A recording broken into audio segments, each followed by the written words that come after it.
تو علامہ سخاوی رحمۃ اللہ علیہ نے قول البدیع میں یہ حدیث روایت کی ہے، بخاری شریف کی روایت ہے کہ جو شخص جمعہ کے دن عصر کی نماز پڑھ کے اپنی جگہ بیٹھا رہے اور 80 مرتبہ یہ درود شریف پڑھے، اللہم صلی علی محمد النبی الامی وعلی آلہ وسلم تسلیما، تو اس کو 80 مرتبہ پڑھنے پر اللہ 80 سال کے گناہوں کو معاف فرما دیتے ہیں۔ 80 سال سے مراد پوری زندگی کے گناہ معاف۔ کتنا سستا سودا ہے،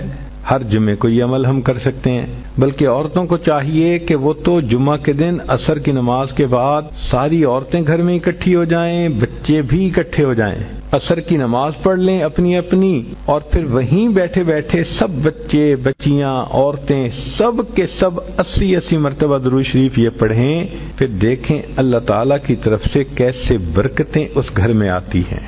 اگلی بات سنیے کہ نبی علیہ الصلوۃ والسلام نے ارشاد فرمایا، جابر لانو اس کی روایت کرتے ہیں، شیخ الحدیث رحمۃ اللہ علیہ نے فضائل درود میں بھی اس کو نقل کیا کہ ایک درود شریف ہے، اگر اس کو پڑھا جائے تو اس کا ثواب لکھنے میں فرشتوں کو 1000 دن لگ جاتے ہیں۔ ذرا حدیث پاک کے الفاظ پہ غور کیجئے کہ وہ درود شریف ایک مرتبہ پڑھیں تو فرشتے اس کا ثواب لکھتے لکھتے 1000 دن لگا دیتے ہیں۔ اللہم رب محمد صلی علی محمد وعلی آل محمد واجز محمدا صلی اللہ علیہ وسلم ما هو اہلہ۔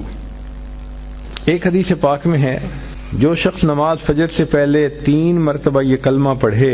اللہ اس کے گناہ معاف کر دیتے ہیں، اگرچہ سمندر کی جھاگ کے برابر کیوں نہ ہوں۔ اور وہ فقرہ ہے، استغفر اللہ الذی لا الہ الا هو الحی القیوم واتوب الیہ۔